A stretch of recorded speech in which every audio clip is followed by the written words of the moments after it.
innovative.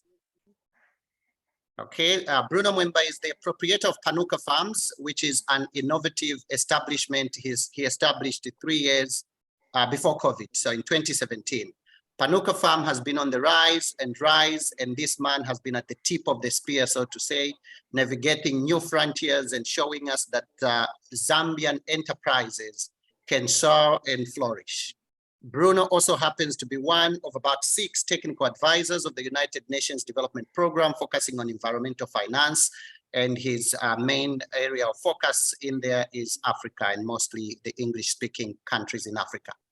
It is this connection that brings Bruno to the network of Zambians in the United Nations abroad, which is UNIZ, and that's the team that has been organizing this conversation. Born on the Copper Belt, partly educated in Southern and Lusaka province, Bruno weaves a career that is as thrilling as it is trailblazing. He is an accountant, he's a development finance specialist, and a farmer who has gone through many setbacks and baptisms. He has had his cauliflower and tomato crops fail. He has had a greenhouse collapse during construction. Once he bought land only to realize later that there were graveyards that had not been declared within the land he had purchased, but he was not the man to be dreaded. From Chirilabombo to Pemba to Panuka and beyond, this man fights with tenacity. If parts of this feel like there's a soldier beneath the facade of a gentle and successful man, it may be because Bruno does indeed have military training. We are truly blessed to feature our dear colleague and friend, Mr. Panuka himself.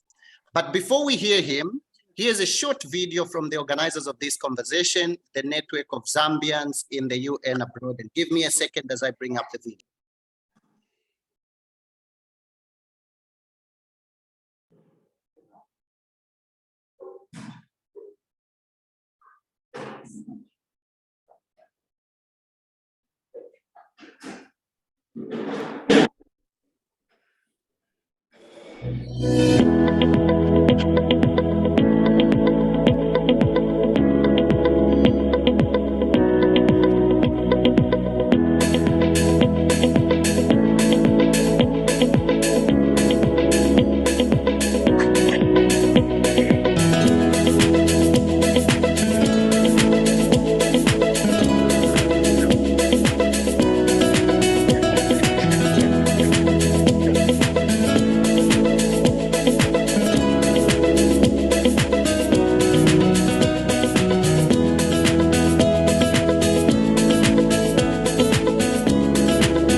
Ladies and gentlemen, once again, a very big welcome to this conversation with Bruno Mweemba, the managing director and founder of Panuka Farms.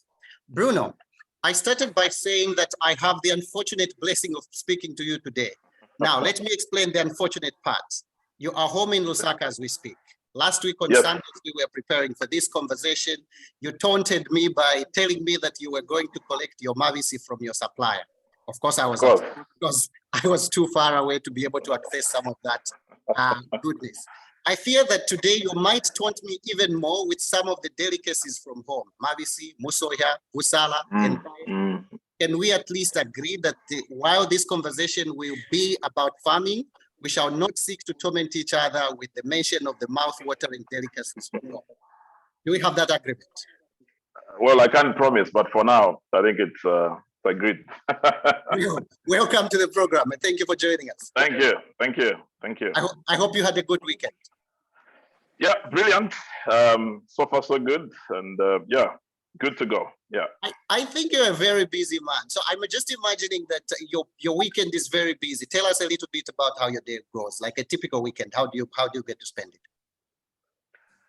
Well, obviously on a Saturday I get to church, and then usually Sunday we've got 2 farms, so I kind of have to go through all the farms just to obviously check and agree what would be the program, for the week. But obviously, between that, I still have to be a father, Yes. a dad, and obviously a relative to quite a lot of people. So yeah, it's quite a bit that still, comes in my way besides farming and obviously the UN work doesn't wait sometimes. Just this morning I was working on something. So yeah, so it's quite a full menu for me. It's it must be a really, really busy schedule. Work with the UN and then the farms that you're running. And of course, as you say, being a dad and being a husband as well. So at some point as we talk, I think you should share with us some of the nuggets about how you balance all these things and still remain a very sane man. So that's, we're looking forward to hearing about that. Now, your journey has been remarkable and a lot of us are meeting you at such a brilliant moment of your career. But there's definitely more to you than Panuka as an enterprise. So can you tell us a little bit about your background, who you are, and I mean, the journey coming up to this point? I will also bring some photos. So really, we're grateful to you for sharing these pictures. So if you can run us through some of the pictures that you will see as you speak. Thank you, Bruno. All right, cheers. Thanks. So, obviously, I won't mention what my age is, but I'm just close to the mid 40s. I was born on the Copper Belt, like you indicated, and then obviously when my father, my parents rather retired. Actually, that was in 1990. That time, the go back to the land issue with the Kaunda was still in effect, so we had to head off from the Copper Belt into Southern Province. And that's where the other half of my life was kind of, spent, obviously on a farm. And then later on, went into secondary school, Choma Secondary. So I was actually at Choma Secondary for the whole 5 years. And from there, in terms of work, I later after work, I was lucky enough that I think barely under a year after finishing, school when my results came, my first job was actually being a registry, clerk in the Ministry of Home Affairs, Prisons Department in Kabwe. And I cherish that job in terms of just implanting orderliness in just how you manage things. I think one of the pictures probably that I gave you is I still have a picture of me having, got into the office for the first time just after grade 12 in some very lovely, funny looking tie. Yeah. And then from Home Affairs, later on joined obviously the Air Force. Yeah, I think that's a picture at the bottom there. That's me amongst those ladies. First day, just after grade 12, joining Ministry of Home Affairs as a registry clerk. So do you mind backtracking a little bit? So on my right here, this is you. Are you able to tell how old you are roughly here in where you're sitting here? I think this is on a nice. Well, I was I think in grade 8 or 9. That's Choma Secondary School, by the way, and that's just in front of the legendary Choma Hall where the Choma Declaration happened. So we're just right in front of it, and obviously that's me at the bottom there, unfortunately reading a book even when it was a photo session. Yeah. I still wonder how that happened. Yeah. Yeah, and then obviously on the far left, that's me in my early years in Chidilawombwe. Yeah, so that's the picture that you have here. Perfect. So I think when we move maybe to the next, I think from there, on the left is me now at the ground training school in Mbala, where I was training as an airman. And then obviously in my latter years, that's me brandishing an AK-47. What you have on the left is actually light machine gun, and then you've got an assault rifle, I think, down there.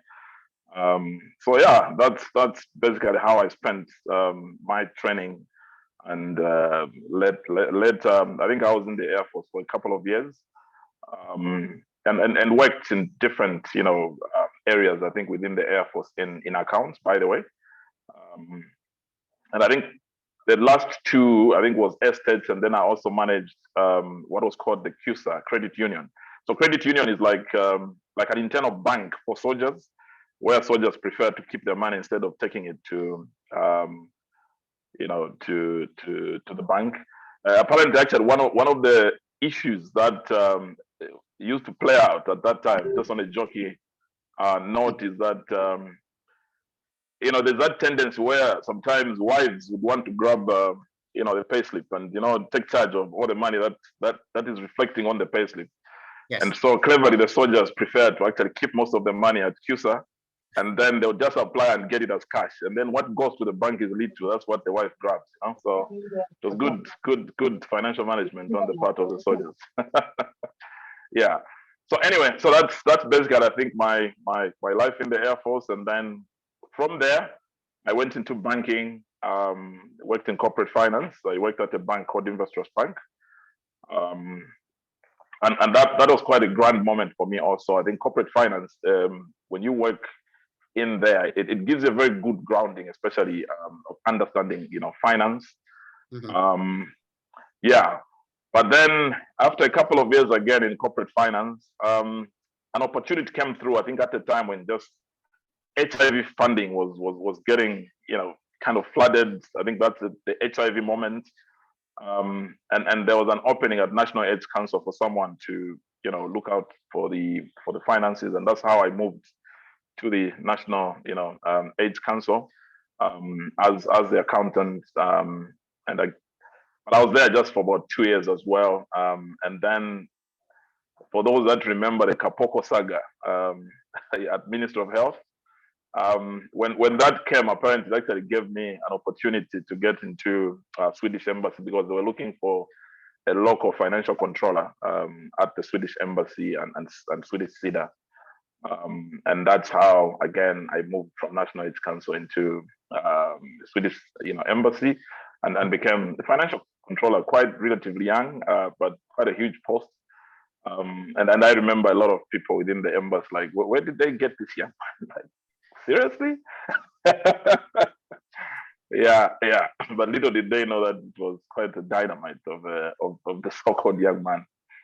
So I had a good time. I think working for Swedish Embassy, and that's where now later on, I think when I talk about just my educational background, there was a bit of a switch from accounting, getting this affinity for development finance. I think when I worked there, because obviously issues were beyond just accounting. So after spending a couple of years again at the Swedish Embassy, at that time, I'd lost appetite for pensionable jobs.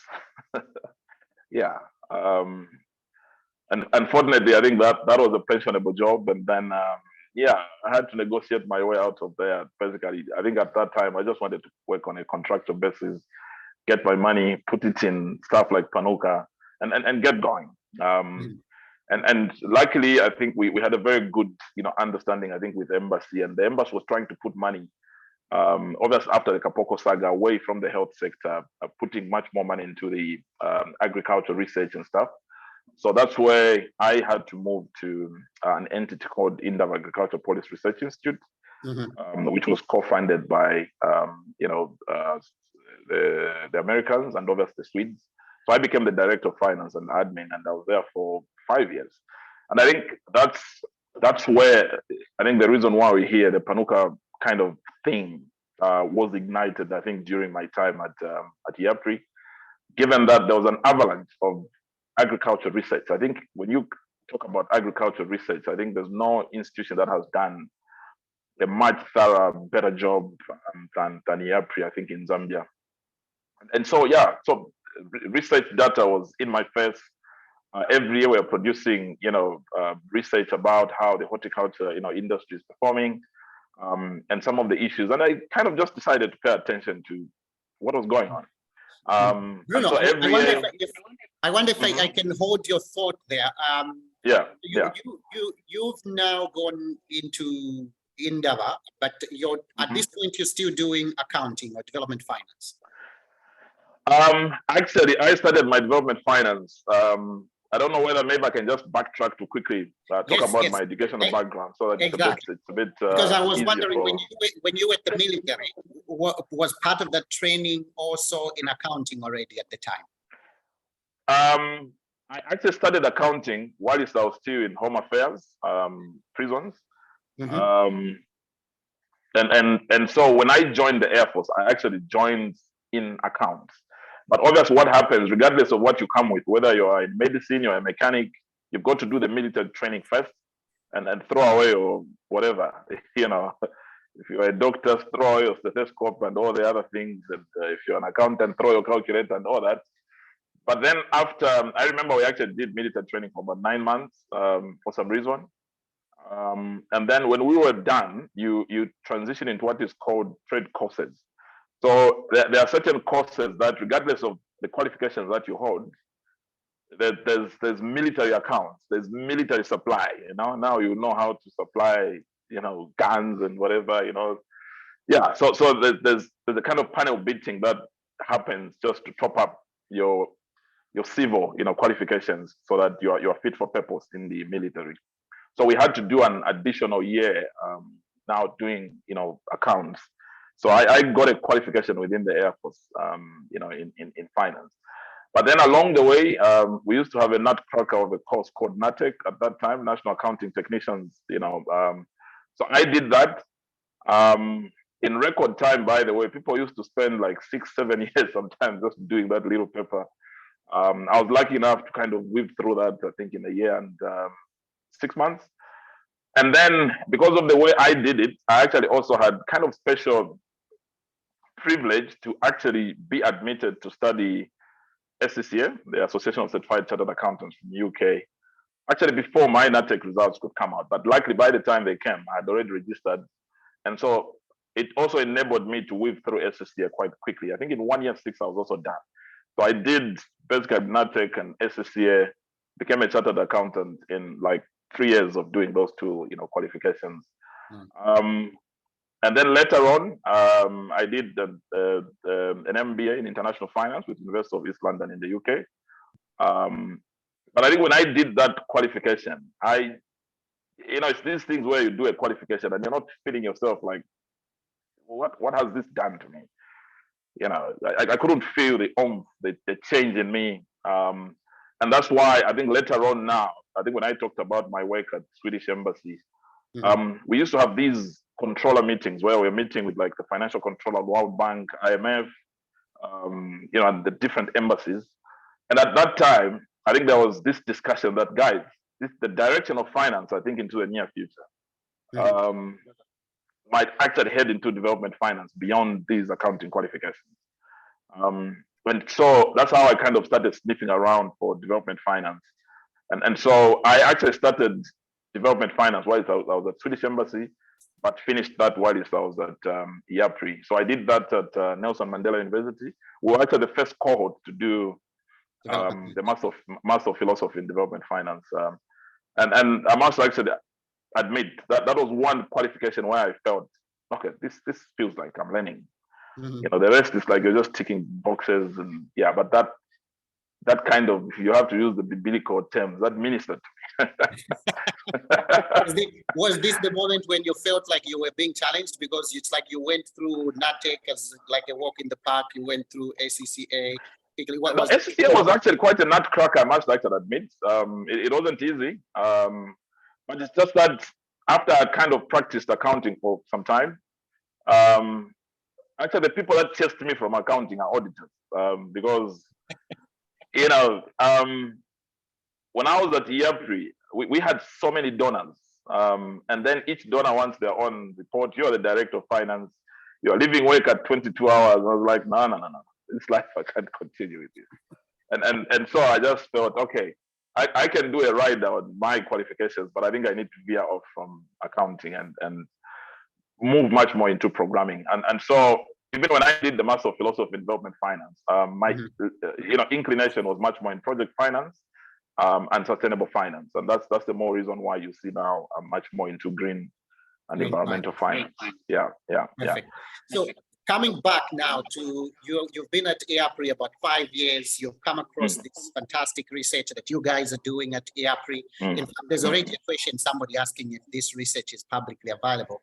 Could you tell us then, how does that inspire you into a new venture that's now called Panuka?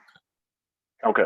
So yes, to answer that question, that research is publicly available. There's tons of it, actually. You get what we call information paralysis, actually, as you're reading that. But it's all there and very juicy, by the way.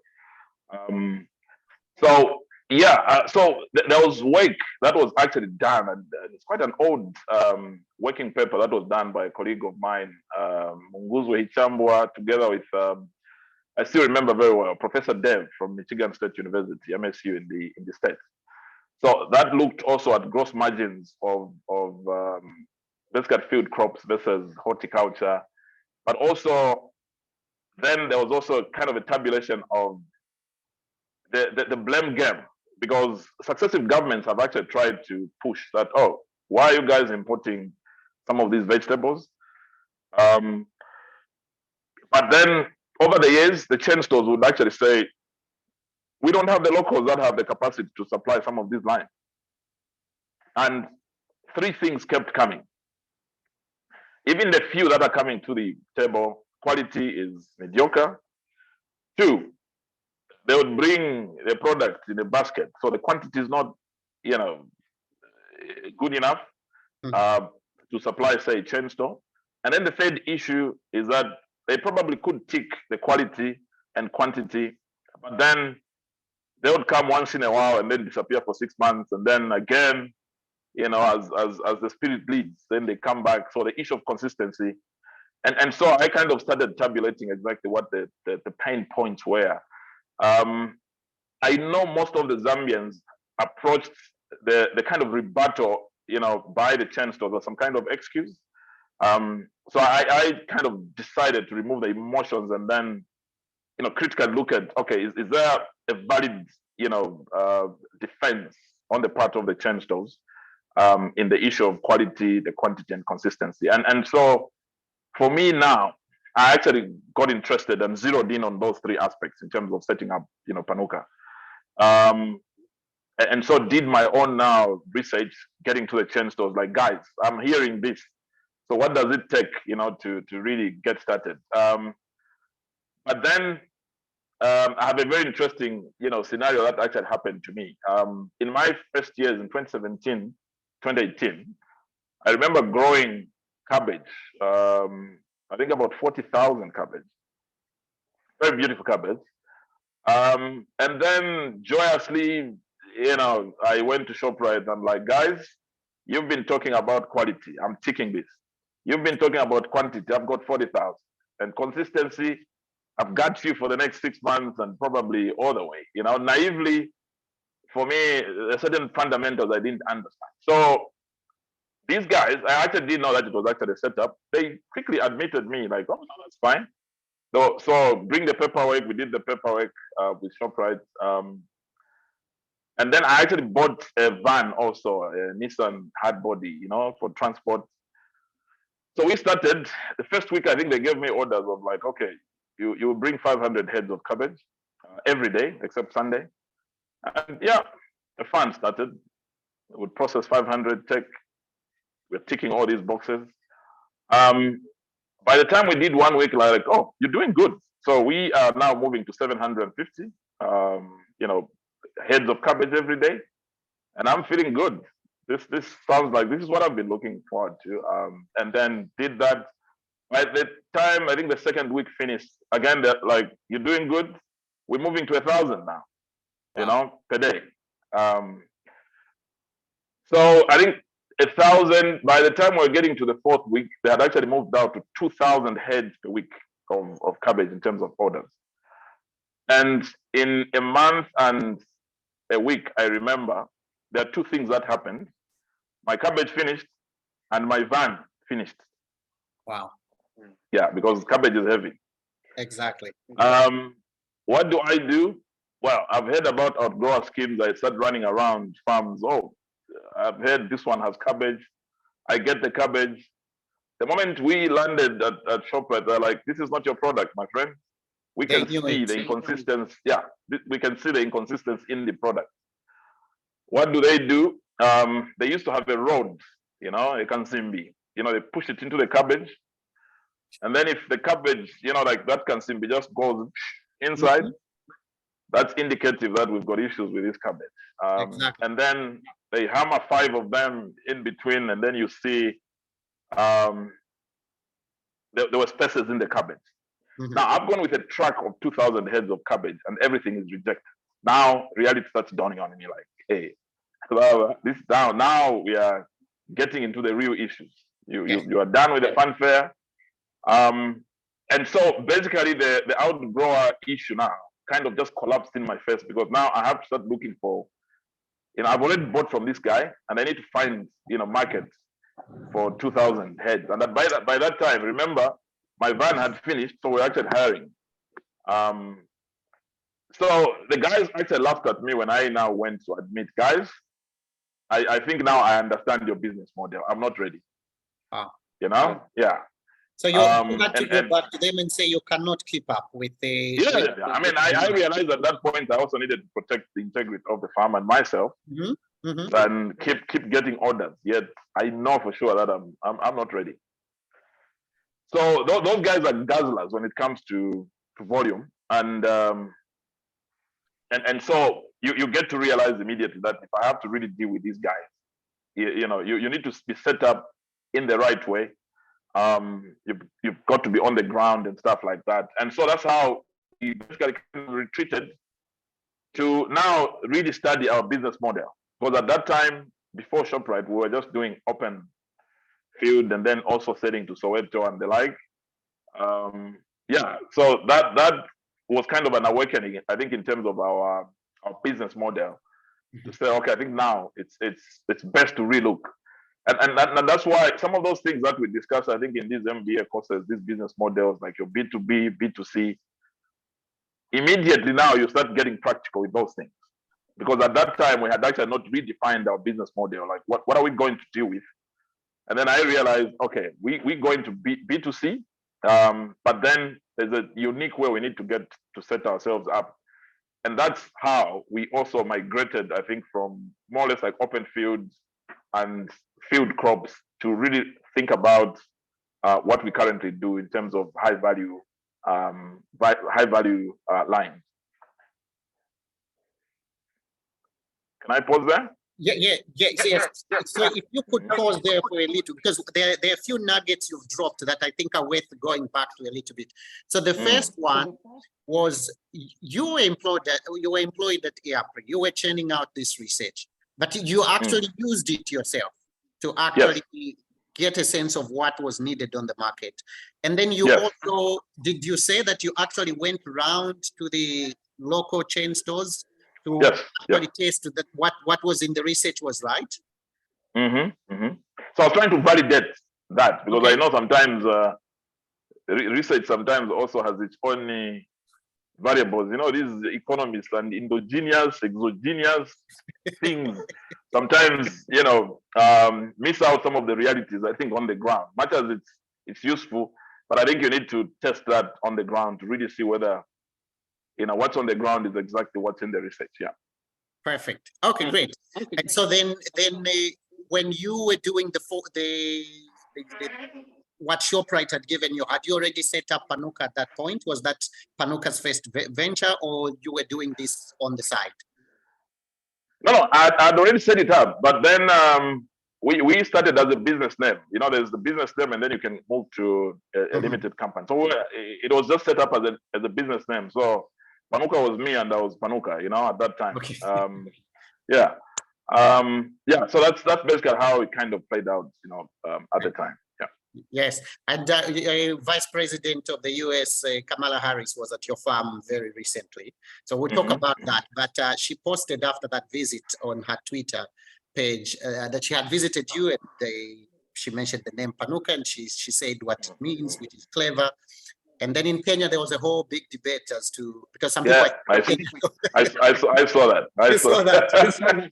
Yes. What was behind you naming Panuka Panuka? We know it means clever, but what were you thinking when you actually came up with that name? Well, I think now this also marries with my transition, I think, from IAPRI to UN. Yes. So anyway, maybe I can just quickly talk about my transition, I think, from IAPRI to UN. So yeah, 5 years at IAPRI, and then I had finished my MPhil in development finance, and I was kind of also already doing some consultancies, I think, in the green space, project finance, infrastructure project finance and stuff. And then comes an opportunity. Now the UNDP was looking for a country team leader on the biodiversity finance initiative. This is a global initiative. Currently, by the way, it's covering about 41 countries, but we've just onboarded an additional 89 countries globally. I think the program should be covering about 140 to 150 countries by about June next year. So anyway, so I was the first, country team leader for the biofin UNDP. So it's one of those jobs when I saw it at the time, I think 2016. I mean, when you see it and you know what you've studied, there's that feeling like this is mine, regardless of what goes on. This one will end up as my job. Yeah, and indeed, I got that job after quite a bit of one or two things. Yeah, but then basically I was now doing biodiversity finance, and in the first phase of biofin, we were supposed to do three things. 3 studies. First is we needed to do a policy and institutional review on biodiversity financing. We needed also to do the finance needs assessment. We also needed to do an expenditure review. And then once we kind of glean out some of the issues from there, develop Zambia's national biodiversity finance plan. So one of the issues, obviously I had the privilege of working with a lot of, ministries. Again, it was a data issue, but one issue was also the fact that agriculture is one of the largest drivers of deforestation. Obviously, you're aware that, say, for maize, on average in Zambia, we are getting just about 1.8 metric tons per hectare. But Zambia National Farmers Union at some point used to run what was called the 10-ton club. So that 10-ton club is that our colleagues in Mukushi, the white farmers, could actually hit 10 tons in 1 hectare. Yet the national average is about 1.8, metric tons per hectare. But then our locals, to try and now cover up and increase their quantity of produce, they would rather cut more trees and then develop more, fields and stuff like that. So one of the things I think in remodeling how Panuka was going to do business, obviously even after the ShopRite baptism on cabbage, I realized to say, okay, I've got a fixed portion of land. What can I do? For me, it wasn't about let me get more land. Okay, it was about what can I do within this piece of land. But then obviously there were a few things I remember when we approached ShopRite that can we do import substitution for some of your high value lines? Because they did mention like, okay, where we have issues is the likes of, some of these high value lines, we traditionally import them from South Africa. But they were very categorical that if you have to do these lines, unfortunately, you've got to farm differently. They'll tell you that we've been in this business. We've given people, and one of the biggest challenges is actually climate, impact. When it's rain season, most of these guys, are out of, business. When it's also cold, they can't do business. So you need to move into greenhouse farming if you have to do business with us consistently, because the climate factor will actually hit you. And we've been at it. So now this guy is telling me like this. At a time, I don't even have a single greenhouse.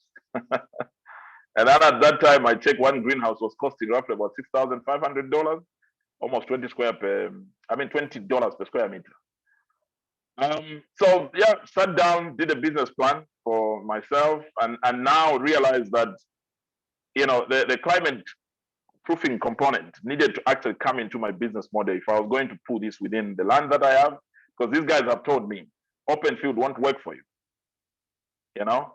So that's where now, you know, obviously my work at UNDP in terms of, you know, biodiversity conservation, the climate angle in terms of just understanding what are the low-hanging fruits in terms of, you know, climate proofing my production, so that when I get back to ShopRite, I'll be in business and in business throughout.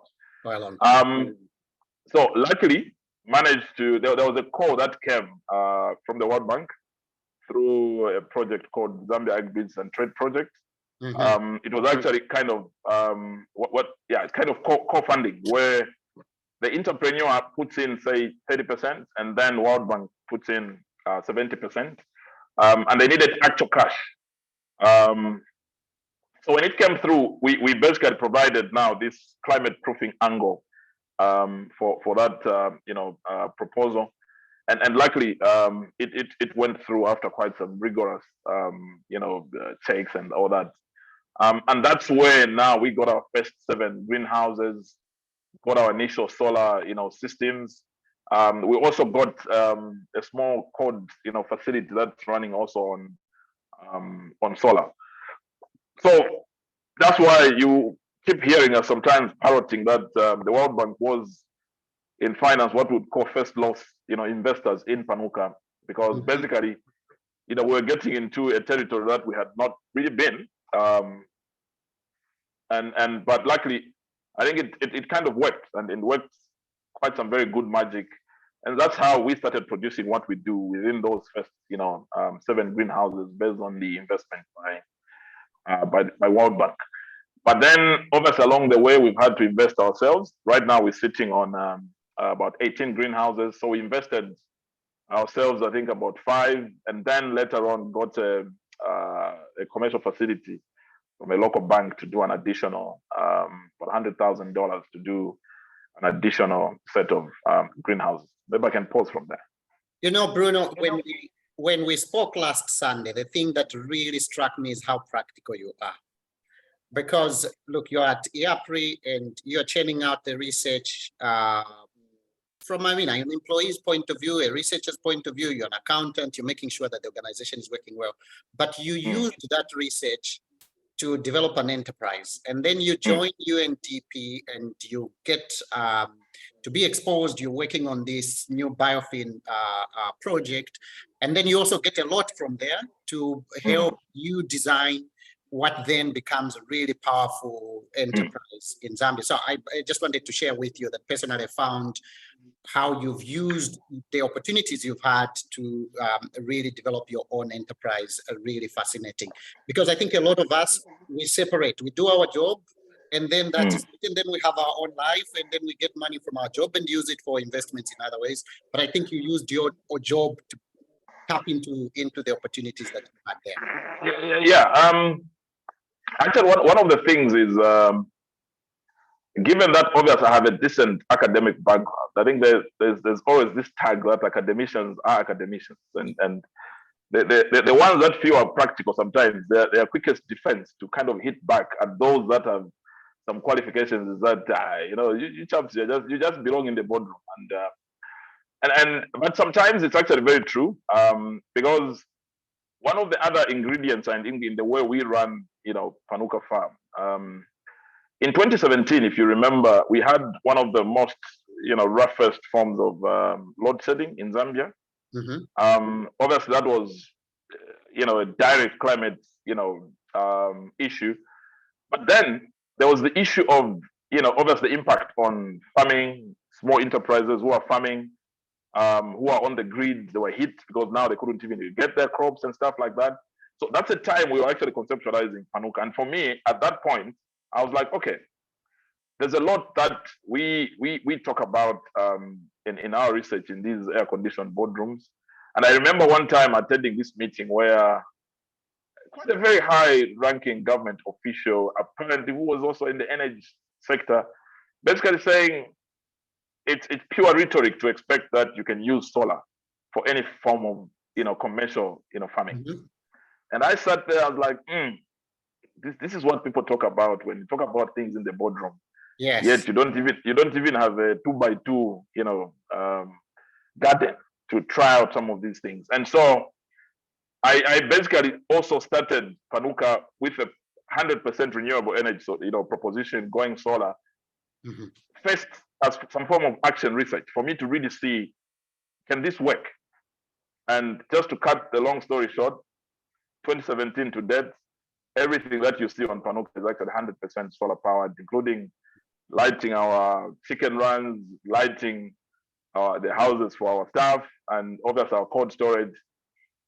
So it gives me great pleasure that at least we've debunked this myth. But I still see people posting, yeah, no, it can't work and whatever. I mean, realistically, obviously, if you're doing 100 hectares of soya and whatever, I think that's a different ballgame, and that's not my space. I think my space is what I'm trying to assist, obviously, also from the perspective of deforestation. Is if you've got a small piece of land, there's good and interesting things that you can do, and some of these technologies like solar can actually work, because sometimes people give excuses. I'm off the grid, I can't do this.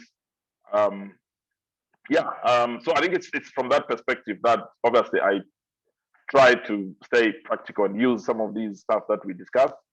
I hosted a colleague, actually one from AFDB, and one from Nigeria at some point. He probably could be here in the audience.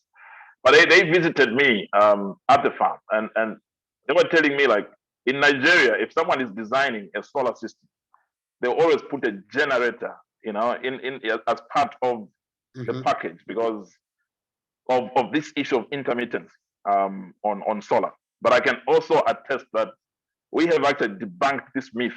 It's about the intermittence of solar in say the rain, and also in the cold periods. For us, we've actually never had to use, genset to try and, assist solar.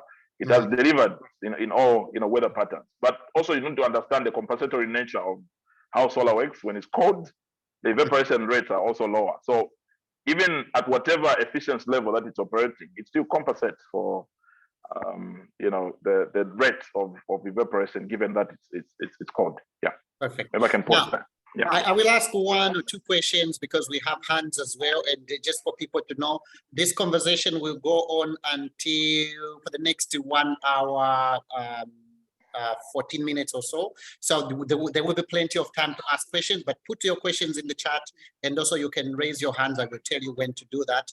Bruno, I want to ask 1 question. I've watched some of the Panuka videos. They're extremely informative, and I'm really grateful that you're doing this in terms of sharing information, making it available via YouTube.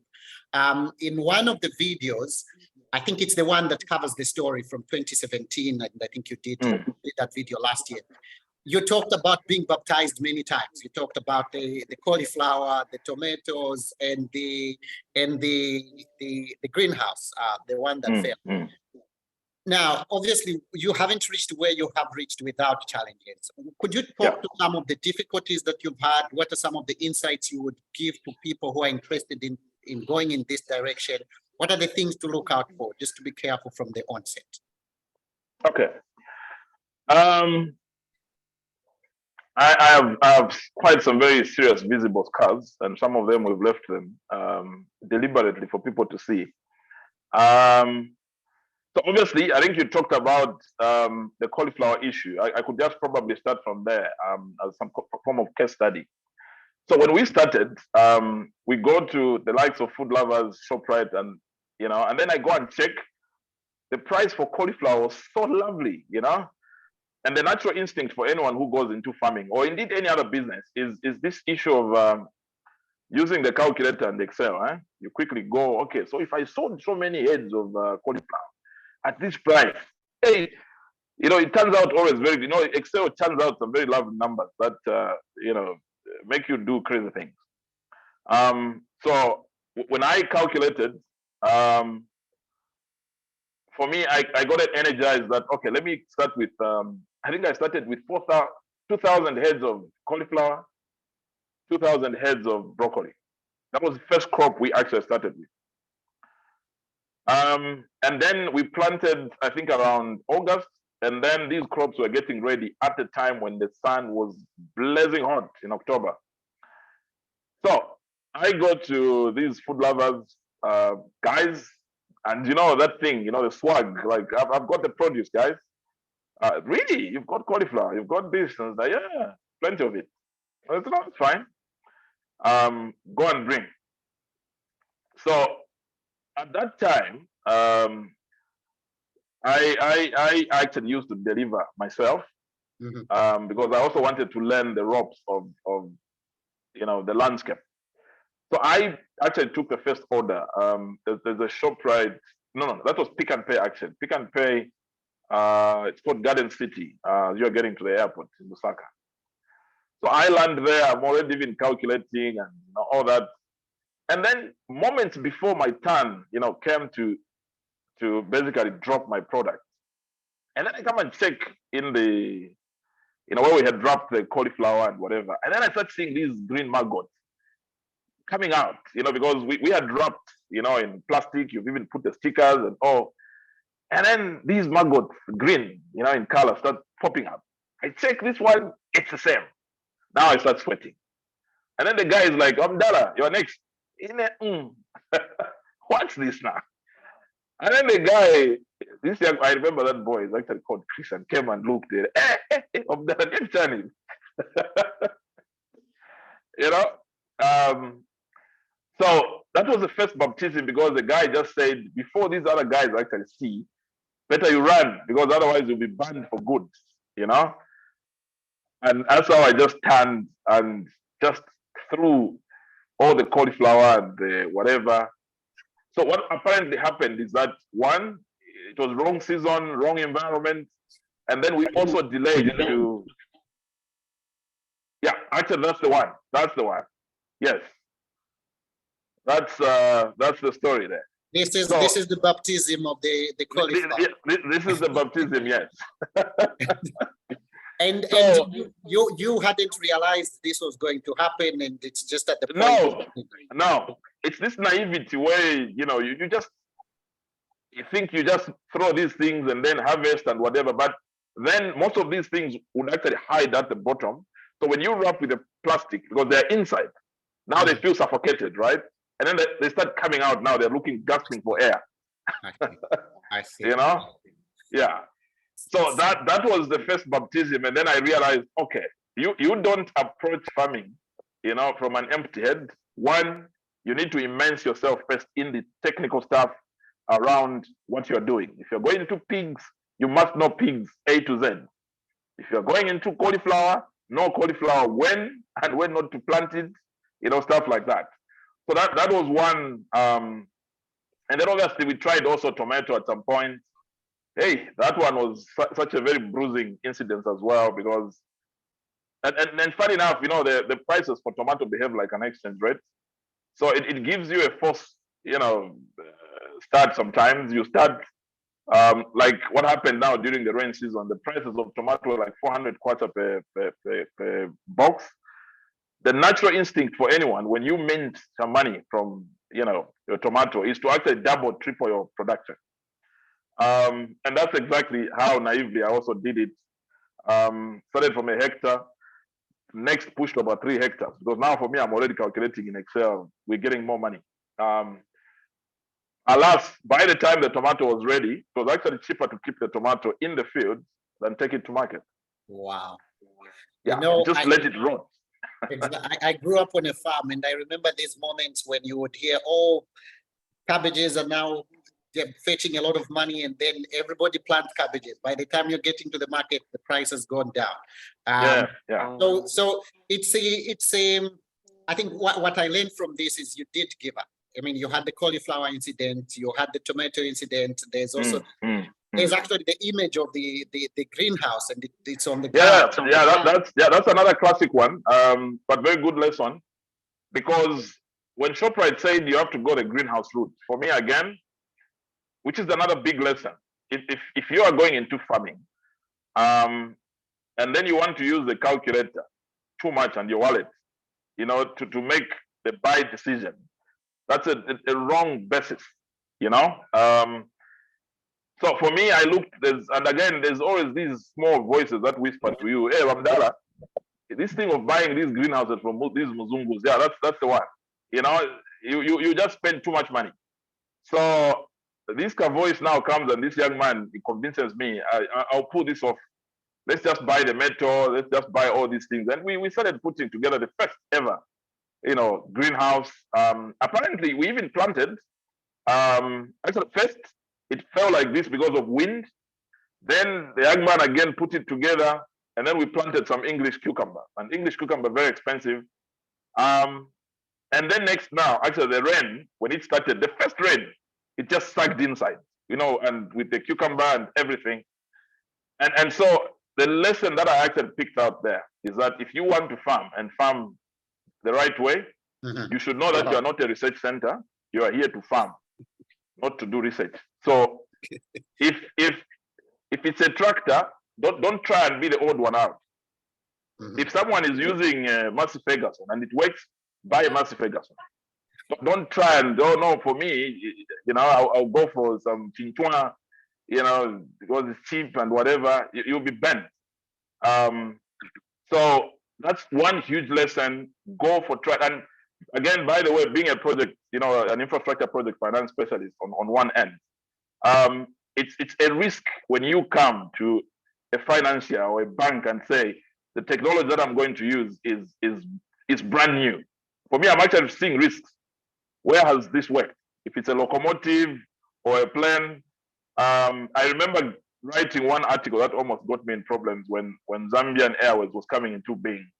Wrote a very detailed article. I think there was this issue about the Shukov, fleet that wanted to come to grace Zambia Airways. And those are some of the things like, where has this thing worked? The fact that it has worked in Russia doesn't mean if it's Boeing, it's Boeing. If it works, go for what works. And those principles must also apply at a farm. Don't try and be the guinea pig, do trials. You are here to farm, not to research. So I think those are some of the scars. And one other issue is never use money as a proxy for the success of the enterprise. Could you explain that? Yeah. There's people that would think, okay, just because I'll throw money at the enterprise, it somehow work, he'll be milked dry. And I think it's very good also, I think, for the audience that we have here, given that probably most of them are in the diaspora. And then you think, okay, let me throw in a $10,000, let me throw in a 20, and then the enterprise you'll be milked dry. Some of these things you've got to be on the ground. And I think last time I was chatting with you, I told you of some of the issues I had to kind of undergo even in my work with the UN. Because what happened, I think 5 years into my UN job, going obviously every day to work, I actually requested that, I have a different contract. The one that would enable me, just operate on a deliverable basis as opposed to getting to the office every day. Obviously, that costed me like a year or two of away from the UN, because then there couldn't be a contract that could fit me. But later on, I think I got back, I think in that capacity as a consultant, I think on an IC contract. Because what I was trying to do is to make sure I devote a lot more time to my enterprise, but also continue with the work that I was doing, for the UN. And it's for the same reason why, even now, this January, when I transitioned from, the local job to now being the technical advisor on environmental finance for Africa, I look after quite a number of countries. I think by June, I should be having 15 to 16 countries that I'll be looking out for. But I think I have, I think even when we're discussing towards this job that I need to be here, I can still operate from here. I can fly into some of these countries, Malawi, Uganda, to check what's going on, as opposed to being away. Because for me, I felt then the enterprise would really miss my presence. Yeah. Exactly. And thanks for ending on that note, because that was one of the questions that I had wanted to ask you, because a lot of the people on the call, as you indicated, are people dialing in from all sorts of places. And a lot of them are really interested in how can I do something remotely?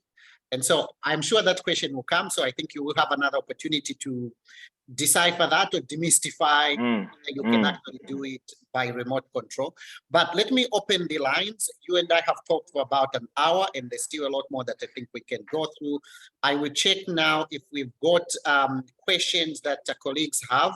We've got a lot in the chat, but I will see if Jacob is still here. Jacob was rushing somewhere. Jacob Kambuta. If Yes, you don't mind, thanks for coming on video, and please make your question really short. Over to you, Jacob. Yes, thank you very much. Can you hear me? Loud and clear. Okay, I'm calling from New Zealand. It's about 6 in the morning on Monday, going to work in the morning. I teach at the university, agriculture systems, quite a lot. So I'm just wondering, with the presenter, he's done a good job, kind of worked in the same situation, same story of birthing from the copper belt. My question is, how much are you able to convince our local farmers in terms of they have to find the market? That's the problem with Zambian farmers. They grow stuff expecting the buyer to turn up, and that's why it end up with the food issues being thrown out. So that impacts on food security. So what are you doing to help your neighborhood, your local farmers to understand on what they have to do? Because obviously you've learned a lesson. Are you able, first of all, to contract all your crops before you even go and grow them? Because that's what, having been here over 20 years, working on dairy farms, working on so much stuff, New Zealand, agriculture is like mining. You are not allowed to bring a fruit in the country. If there's a fruit fly in the country, the government will spend 10 million to catch that fly, because that will collapse the industry. So my question to you is, how much do you do for the neighborhood rather than just making income? And we know in diaspora, for me, I see the most important KPI in the business sector, particularly Zambia, is labor, because we don't trust workers, and that impacts on how much or how your business can perform. If you can respect the workers, you can give them a better house, better working conditions, give them all the skills you need, trust them, I can guarantee you your business will thrive even if you're not there every day. So the question is up to you. Thank you. Jacob, if you could stay just about 5 minutes. I know you have to go. It's very early also where you are, so I'm thinking you have to go to work. If you could stay so that Bruno could answer you. But Bruno, before you respond, I thought Brenda was actually traveling today, so maybe the prayers have worked, the trip has been cancelled. So we're going to give her the chance to ask the question, just in the event she needs to rush to the airport. Brenda, your turn. Hi, Bruno. Hi, Hi.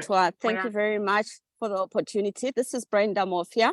I like. Are you a sister to Rhoda? Yesterday. Are you a sister to Rhoda? Sorry, can you hear me? Is Rhoda your sister, Brenda? Yes. So the APRA connection, I connected to that. Okay. Yeah.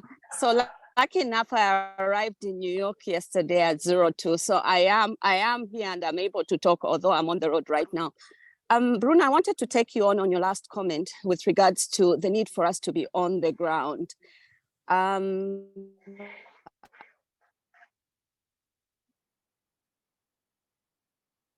Is it my connection?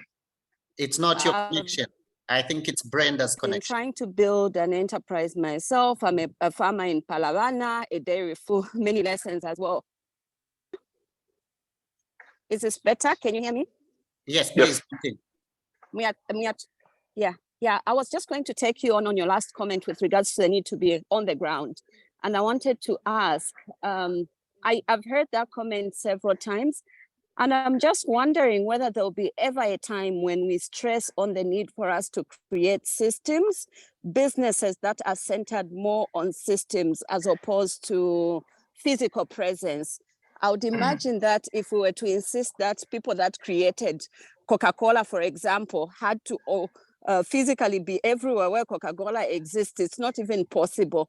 So just to learn from you, what systems have you put in place to ensure that, you know, we move from that Kantemba kind of approach to businesses where even the workers, they feel they can't do anything unless eyes are on them, to actually create businesses that are able to sustain themselves without anyone being there and respond to systems. So for me, I want to hear. Ren, your line. Okay, but I got her question. I got her question, so maybe I can. So anyway, there are two questions: what we are doing on the ground, and then the views on this, because that's where I'm on. Okay. Thank you. Okay, so I'll start with this one, and then I'll go back to the other question. So just to start on the issue of whether you can run an enterprise remotely. My favorite plane, probably the favorite for others as well, is the F380. I mean, that bed is beautiful. But what I've learned is that that's a captain's only, plane.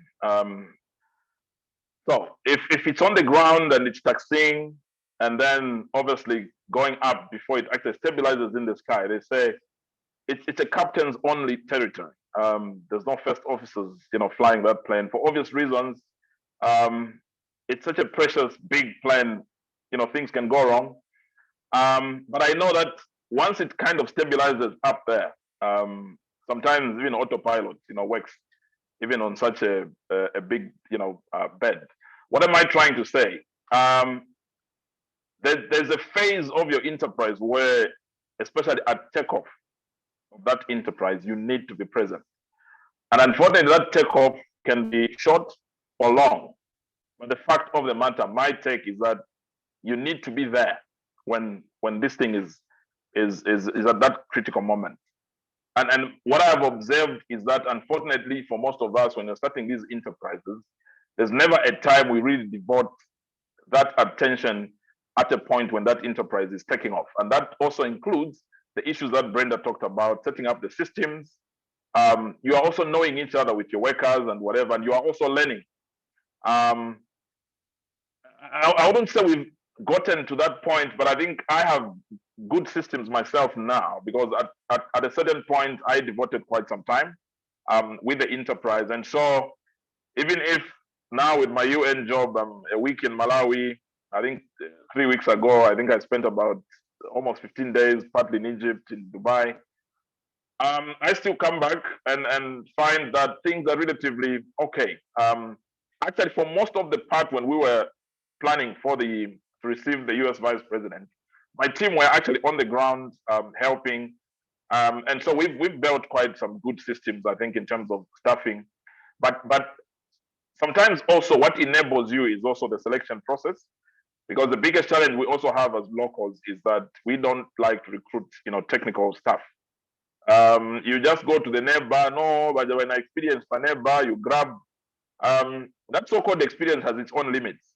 If you want to run an enterprise profitably and professionally, you need like-minded, individuals, I think, on board. But over time, for me, what I've discovered is that, again, I don't want inherited problems. So I grab these guys straight from school. We run a graduate trainee program, by the way, where we get these guys from university and colleges, and I train them for 6 months, and then the cream de la cream I pick, and then others I recommend, and then they go and find, jobs elsewhere. So the first cohort, I think it was all ladies. I got two, one who came from Monza School of Agriculture, one from Chipembi. And now I had guys alone, two from CBU. I had NRDC, I had ZCA, quite a number. And out of those, I only picked one, So that for me has actually helped in terms of they know the philosophy of how we work, and that has helped. But obviously also we are recruiting some of these general workers from the villages around, and I've been with those guys for almost 6-7 years. So to cut the long story short, know the phase of your enterprise. During a certain phase, you absolutely need to be on the ground. It's not possible that you can be there throughout sometimes. Then you can begin to develop systems. But and that usually in the starting phase. If you're absent when starting, unfortunately, you find what defines as systems is the mediocrity that was there in your absence. And it's very difficult for you to expect people to change at a time when you just show up much later. I hope I've answered that as brutally honest as I can. As brutally, it was actually brutal. Thank you for this. It's okay. A lot of us, I'm sure. Thank you. Yeah. So maybe let me now answer the other question on what are we doing ourselves. One thing that I'll say in Zambia, it might sound very, again, funny, but we have a short supply of very serious people. There's a lot of social media farmers farming behind laptops and phones. We run an outgrower scheme and an open one. I think every 2 weeks. Actually, I think in this week, by about Wednesday, those that check on our Facebook page, you see that we advertise. We're looking for carrots. We're looking for this. And that happens almost every 2 weeks. We've tried to actually onboard quite a number of farmers to say, we're looking for these products. I have one client that requires like 3 tons of tomato in Solwezi on the mines. What happens, we had actually given one local farmer, who is actually our neighbor.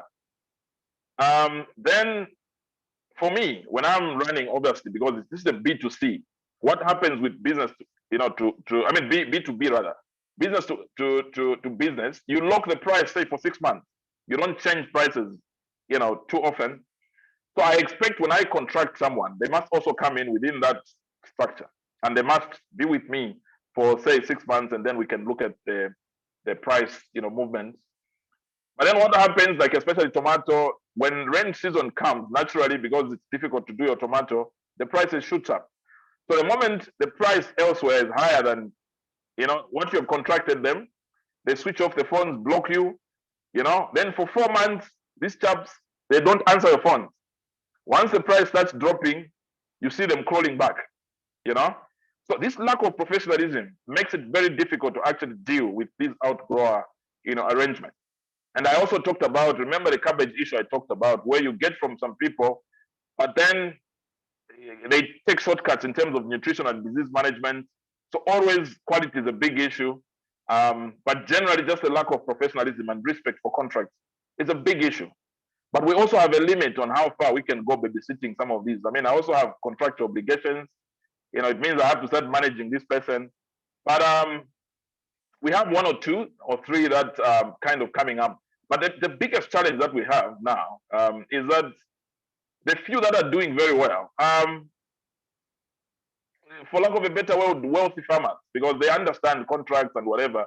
So you start contracting amongst yourselves, as kind of elite, farmers, because the guys downstream just don't understand the landscape. And regardless of how much babysitting you try, you just, wear yourselves out. So that's one of the biggest, issues. You have a limit on how far you can go. But if we can fix this issue of respecting contracts, understanding, I think that would be good. And what I can say now with experience is that when you are still struggling for most of the agricultural produce in terms of market, it's because you are still too small for certain markets. But once you go beyond a certain point, after the clouds, your biggest headache is actually meeting contracts. That's the position where we are. On my way from Egypt some weeks ago, I passed through Dubai, went to the vegetable, area. There's a section for vegetables in Dubai, and then you talk to these guys. The guy is like, "Do you have carrots? Like, I can send DHL right now, but for as long as you can give me 3 40-foot, containers of carrot, beetroot, I need all these."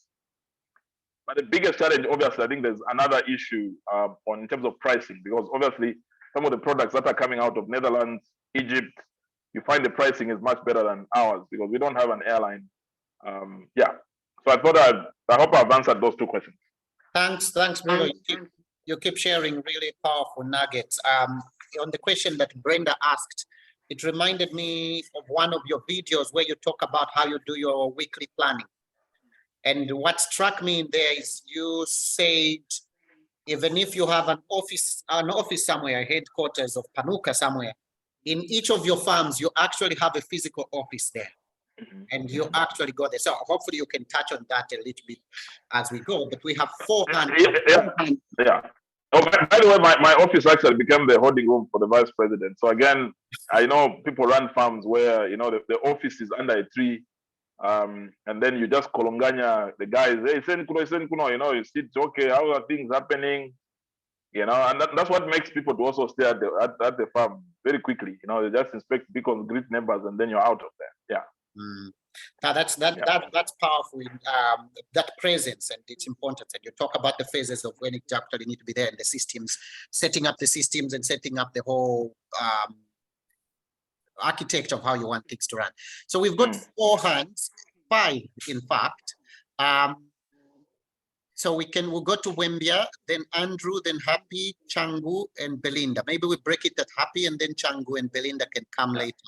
We have. I think best I handle one question at a time so that I don't lose my thoughts. Yeah. Okay. Yeah. Mweemba, over to you. 1 minute, please, or less.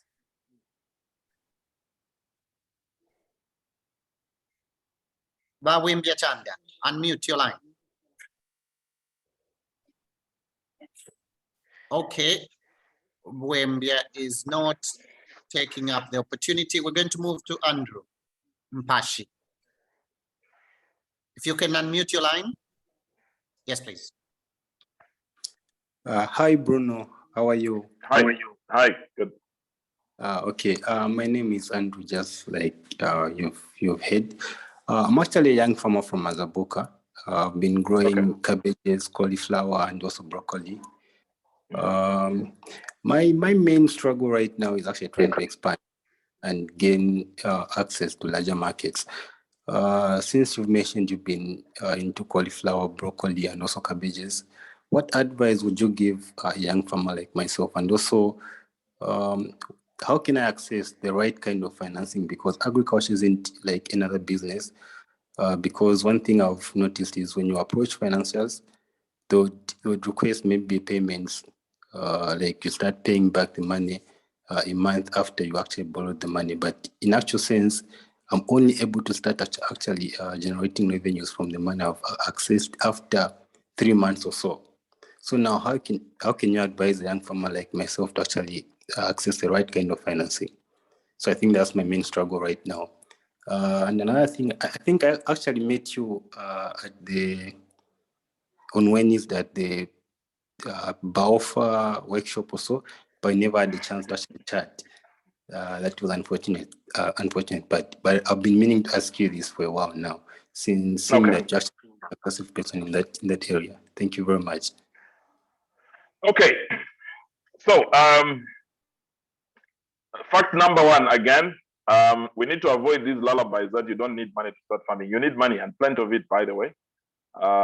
So those few good messages by some papas and motivational speakers, I think we need to treat them as such. So you actually need money to start and run a farm. That's the first thing. But obviously, the first source of money that you need to start with is cheap money, and the cheap money is usually on savings. And then the next form, obviously, is, and I'll say this because though I know it might not relate to others. Friends and relatives, the next cheapest source of money. But we obviously we have, you know, very unique, you know, circumstances where some of us probably with relatives it's a no-go area, even friends. But from experience, I can actually attest that, especially on friends, it's been quite a game changer. This is where we shouldn't be downplaying the quality of, you know, circles in terms of friendship that you have. You know, because if you are stuck farming by its nature, you find over a weekend something goes wrong. You needed 30,000 to do something, and then within your circle, no one can give you that. Then you should know that your circle is completely wrong. So, but all I'm just saying is that again, you should look at that as a potential source of money. But that has a caveat. Obviously, that plays on what we call reciprocity. You can't be in a circle of friends, you know, where it's one-way traffic. It's only you who requests for money. When others request money from you, you don't have. So that's just, I think, on that front. And then you move away from friends and relatives now to start looking at, I think, equities, I think, far off. Usually the next is now impact investment has actually come in quite very handy now. Obviously under the umbrella of ESG, that's environmental, social, and governance. And that's why, again, when you're starting these enterprises, so one of the lessons, again, for you, in terms of how you get your money, don't run your enterprise anyhow. Understand the impact of some of these global initiatives, obviously your SDGs. How can you mainstream that in the way you run your enterprise? Coming to a framework like the ESG, environmental, social, and governance, are you deliberate about some of the environmental issues that you're mainstreaming in the way you're running your farming enterprise? You move to the social aspects, how many women are in there, your contribution to the local, the locals around.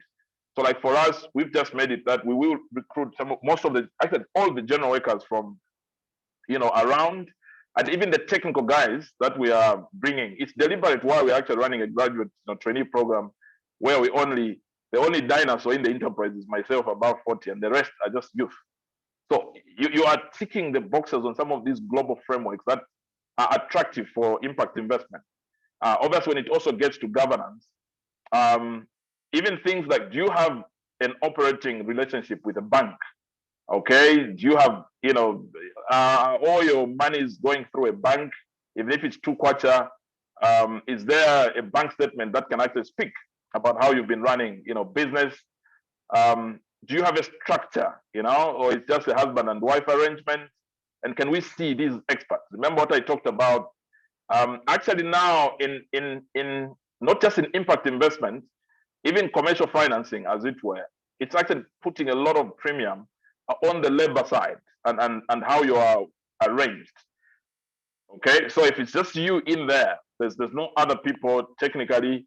It actually brings this what we call key man risk in the enterprise, and you find there's like 40%, in terms of how people view that as an impact towards you being a bankable entity. There's a course that I usually run on bankability. Are you bankable? Are you attractive to different kinds of monies based on how you're set up? Even things like, I've in my dealings with some of these impact investors also, sometimes you just come and say, okay, just give us a flavor of some of the minutes of your meetings that you have with your team. And then you can't even put a single, form of minutes that you have with the team. That already start crumbling your ability to really be set up in a position to attract, impact investment. So most of the impact investment is coming in form of grants. But most of these grants you find is co-financing where it's kind of moved away from these pure grants. You need to obviously what we call put skin in the game. So you'll be asked to probably put in 30, sometimes even up to 50% of your own money, and then this impact investment comes in to do the 50%. Yeah, so there's quite a lot of bankability, issues that you need to tick for you to be set up to attract, funding. So that's on the funding end. I think the other question was just on is it cabbage and the like. Obviously, I think you need to test your prowess in terms of production by supplying the likes of Soweto and whatever. But then you build the system. If you do what we call pitching for investments and whatever, one of the slides, you'll be asked to basically talk about traction. What have you been doing? So even if you've been supplying open markets, your Sokones, your Sowetos, do you even have a record of what you've been doing to show traction? Because even when you approach the likes of ShopRite at one point, they'll need to see the capacity. But then there's even stuff like scheduling of your production. I remember one brutal feedback I got from ShopRite one time when they came on the farm. They're like, hey, your farm looks very busy. So what exactly are you farming? Because I had lots of, I have eggplants, I have this, like looking very busy. And they're like, look, if you are going to be, say, now, for example, your cabbage, they need to see 5 weeks of supply at different stages. And you should even have, you know, like a nursery, and then week 1, week 2, week 3, week 4. So when you set up yourself like that, and then you invite a potential off-taker who is very serious, they are able to see some very careful planning on the ground in terms of succession planting. Then they know they're catered for. But if when they come, you just dazzle them with 2 hectares of this huge cabbage. Remember, people eat every day, you know? So in a business model for a farming enterprise, there are 3 factors that are very critical. Obviously, there's price. How much are you selling your product? There's quantity. How much produce are you taking to the market? And then the third component is frequency, which is how often are you at the market. Now, price, sometimes you have no control. You basically get what is on the market. When it comes to quantity, there are 2 terms, obviously. There's what is called elasticity and inelasticity of quantity. If you are farming, say, lettuce, there's just so much that you can sell at any point. So you doing 2 hectares of lettuce at any point, you find the quantity that the market can actually offtake at a given point is inelastic, okay? So you find price and quantity at some point, they're actually kind of constant. And the game changer for me, if you are doing farming, you find this frequency. Get to the market as often as possible, you know, and the more you get to the market, the better in terms of beefing up your revenues. So it's those nuggets that you need to look at. And once you tick those boxes, you find it's easier for you to attract, you know, the kind of market that is in the higher echelon. Maybe I can stop there. Thank you. Yes, no, thanks, Bruno. I mean, you're practical and you're brutally honest, and we're discovering a lot more. So let's go. We're going to ask Changu, who's had her hand up. I'm guessing Changu is a lady. Changu, please, if you can come to the floor a minute or less to ask your question, and then we'll get back to Bruno. Good evening. Good evening. Good evening. Okay, mine is a short question based on the 3 experiences that he mentioned on the losses that Panuka had made. My question is, how did you bounce back? I want to believe that those losses were after you got funding. So you used people's money and then you found yourself in 3 huge losses. How did you bounce back in order for those investors to still have confidence in you? I submit. Okay. So those experiments were actually done before we got any money, any external money. So remember, the enterprise started in 2017. The first money that we got from World Bank was 2020. So all these experiments were done before. And remember, any form of impact investment usually comes in at a point when they can see that you have a proof of concept. You are done with experimentation. You know, it's very easy to see when someone now has a defined, you know, business model. So it was actually before, not after. How was I able to bounce back? And this is where there are certain things, if you're running a farming enterprise, that I recommend that they can only be done when you still have the security of a payslip. There are certain things that you should never and cannot do with retirement money, because it's fatal and can take you to the grave if you're not careful. I hosted a team of the Zambia Air Force for training last week. These are actually retirees, and we started going through some of these things. And I remember one of them just says, you know, from what you have shared, I've just realized this is out of bounds for me, because I'm using retirement money, and what you have told me, unfortunately, I don't think I have the heart to stomach it. And that's a fact. So there's certain things that you should only do when you can fall back. At some point, by the way, I used to be lecturing, university lecturer in investment analysis and portfolio management. And one of the things that we talk about in investment analysis and portfolio management is when you look at different forms of investment, age is a huge factor. You know, you don't start gambling or any semblance of gambling, you know, in your late age. There's the stuff that young ones can only do. And that's a proven thing in investment. So again, you need to know at what stage you are. Do you have a fallback plan? And what kind of money are you using? So if it's pension money, yeah, I think you need to be a bit more careful. I hope I've answered that. Great, thank you. No, thanks for that. And there was a question that came from Chimbala in the chat, which was about access to finance, that I think you also answered in the previous intervention. So, Changu, I hope that was helpful, and we're going to move on. So I'll get to Charles and then Happy. Charles, in under a minute, could you please pose your question? Hello, good evening, Mr. Bruno. Good evening.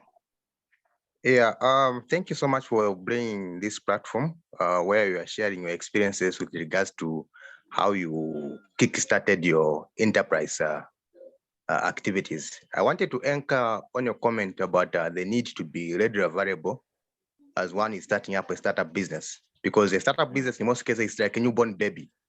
You can only let go of it when you are sure to be able to survive on its own. Then the other comment, or rather a question that I wanted to ask was, are you only focusing on high value vegetables? Okay. And if not, why can't you also think of promoting other high value crops, like maybe it could be sunflower, soya, so that maybe we can even start maybe a production of other products like cooking oil and the likes. Thank you so much, sir. Okay, thank you. I have a background of having done about 26 different crops, I think up to 2020. And so I have like a pre and post, experience of what I call pante farming, where anything that comes, you see on social media, like you said, sunflower is doing fine, you jump. Watermelon, jump. Moringa, you jump. From my experience, when it comes to farming, you need to choose your battles and stick with that and close your ears. I've had the great opportunity of doing some of the international agribusiness, trainings. Apparently, the books of agribusiness say, actually, if you want to succeed, you should actually go for a single crop. Okay, but again, those are books, and I think there's a bit of reality to that. But I think in the context of other economies like Europe and whatever, you can survive with a single crop. But I think for me, practically, what I feel is that closer to that advice, have as few as possible in terms of the portfolio of crops that you have. And again, remember I mentioned the use of some of these, what we call portfolio theory in investment analysis and portfolio management. It always also talks about, you can diversify your basket, but it shouldn't be too diversified in a way that now it becomes very difficult to track, the movements of the risks and returns of each of those. So we have defined what we want to do, and we are stuck with that, and I think that model is working. But what we've done is that we have now opened up a new clientele, I think, on the mines, and they have added a few other crops that we don't do, and that's where I mentioned the issue of the outgrower scheme. Mainly, I think it's for tomato. We have no intention to grow it ourselves. Onion, what else? Potatoes. These three. By the way, if I have to give you free advice for you guys, if you've got a pocket of money seated somewhere in your diaspora, but obviously not managing it remotely, these three crops, these are yawning. By the way, even cabbage, even if it's something that we don't, cabbage is also yawning. For your information, up to now, I think ShopRite has failed to find a reliable supply of cabbage, like a big one. There used to be a farmer called Miller Farms, but I think from the time the old man died, it's been very difficult for someone to fill up that contract. But so yes, we have onboarded a few other crops, but on an outgrower, basis. But the lesson is that we can't do everything. Otherwise, we'll have diluted results.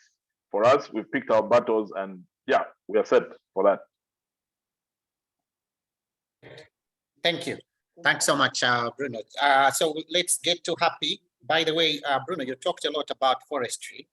You must know that Happy, who will ask the next question, is a forester by training. I'm also a forester by training. Yes. Oh, nice, nice, nice. And I hope you said that you had a group from CPU and other people, and you kept only one person. I hope that person was from CPU.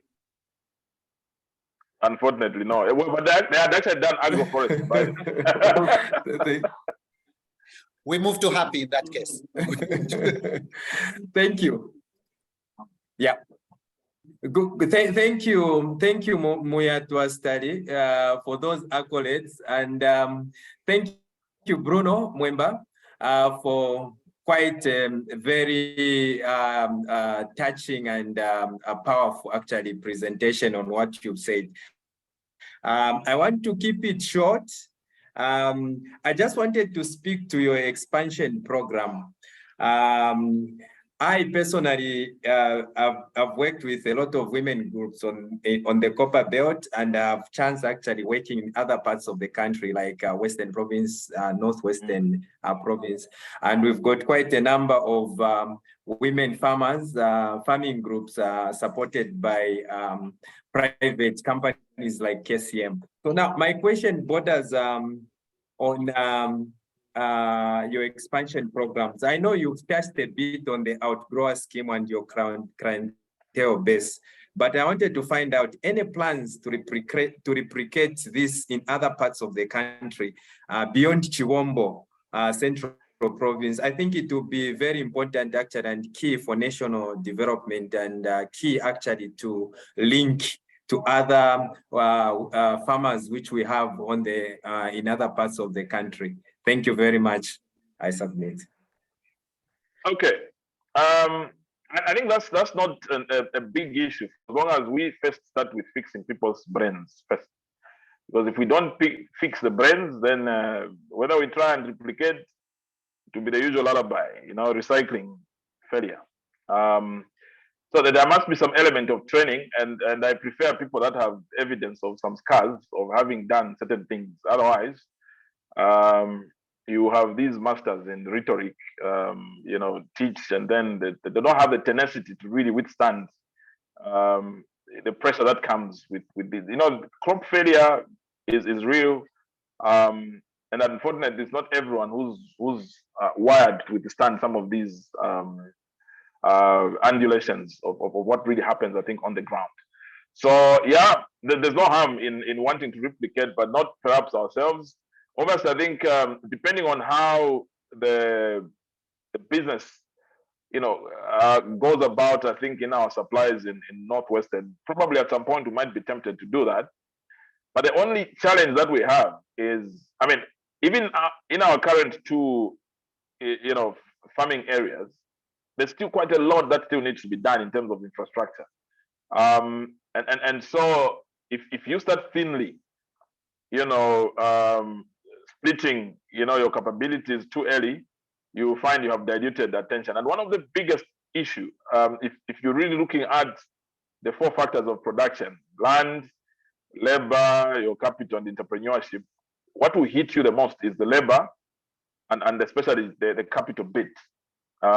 These are big issues, because just now, even on our second farm, I'm still struggling to build a team. You know, we're still in that process.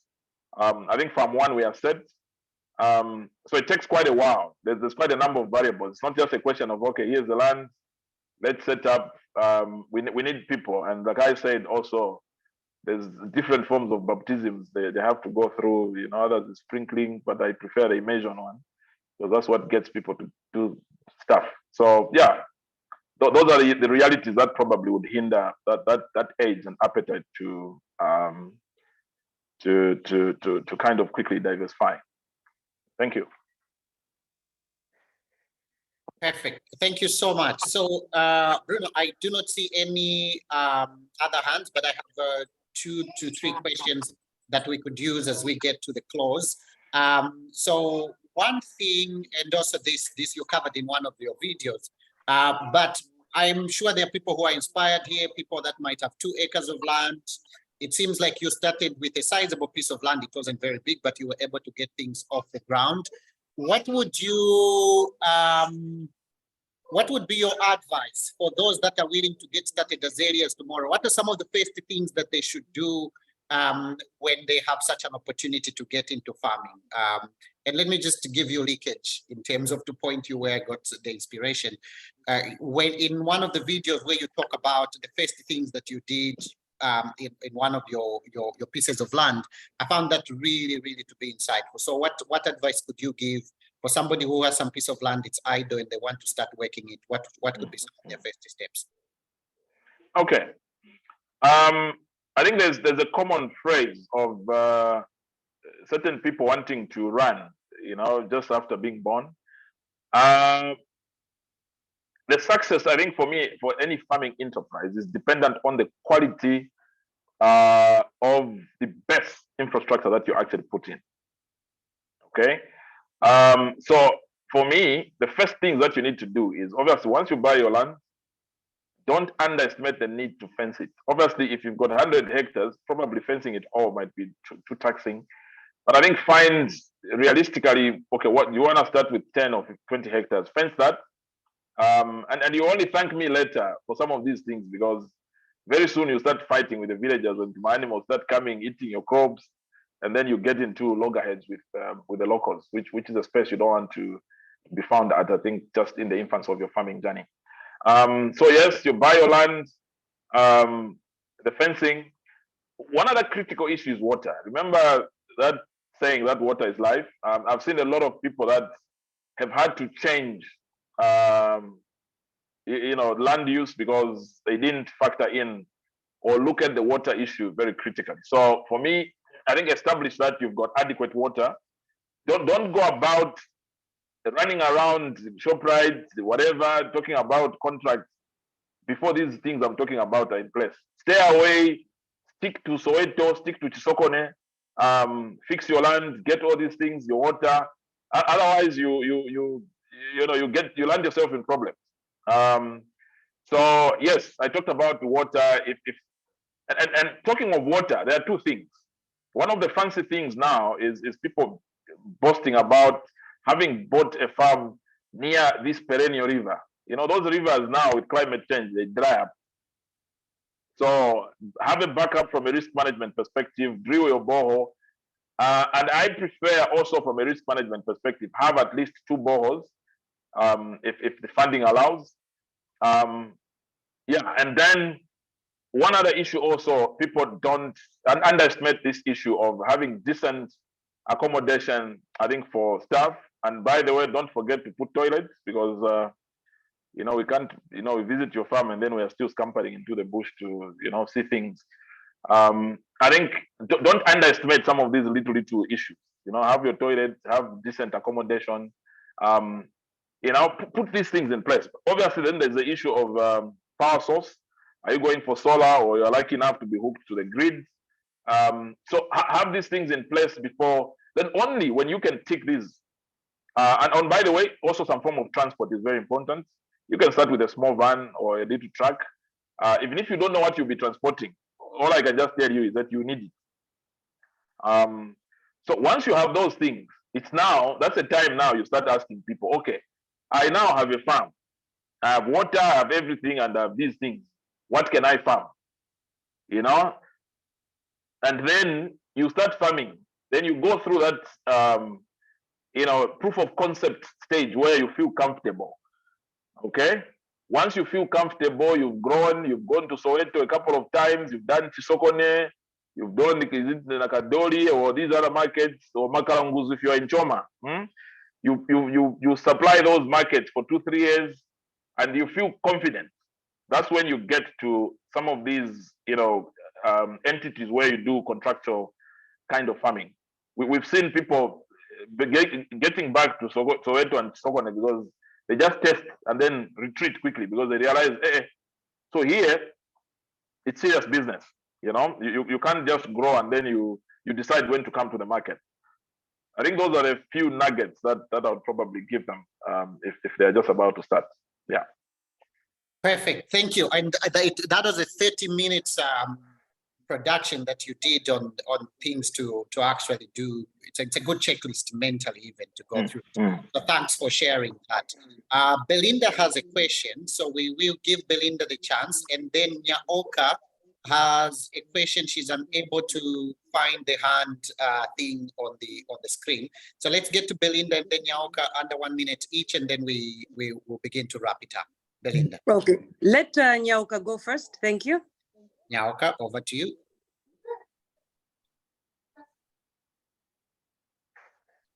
Nyaoka, yeah. Good evening. I'm hoping clearly. We can hear you well. Okay, so my focus is on delivery from Panuka farms to market. I want to find out if based on your production, when you actually get product ready for the market, any specific requirements in terms of transportation that you would be looking in order for you to move the product from to a final market in pristine condition, in the specifics that clients would want. Basically, is there a kind of specification that you Panuka as well have as a standard for the market when you're actually taking the product from Panuka to the final destination? Okay. Thank you. I was hearing some noise. I hope it's not mine, right? No, I don't think it's you. Okay. I don't think it. Okay, great. Thank you. Yes. By the way, so some of these off-takers are quite brutal. And if you've got a short temper at some point, I remember, I think when we started supplying the likes of Food Lovers and whatever, we had a lot of returns. You know, you've even calculated that I've made money. And then sometimes you find this buyer, you know, does 1 or 2 tests and then just turn you away. So yes, there's depending on the nature of what you're farming, there are different requirements on what your logistics transportation need to be. Like now, we've got a special case where we supply to Kansanshi mine in Solwezi, and we are farming here in near Lusaka here in 10 miles. So there's a certain temperature that we need to actually, all the way to Solwezi from here in Lusaka, the truck must have a functional refrigeration system, constant, you know, temperature. When the truck arrives into the mine, they check first behind in terms of the readings.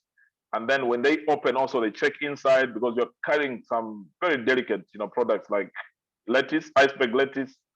So yes, depending on the clientele, and also the distance to market, you certainly require usually refrigerated trucks. But this is where, again, I mean, you can start with this second hand, which will work and whatever.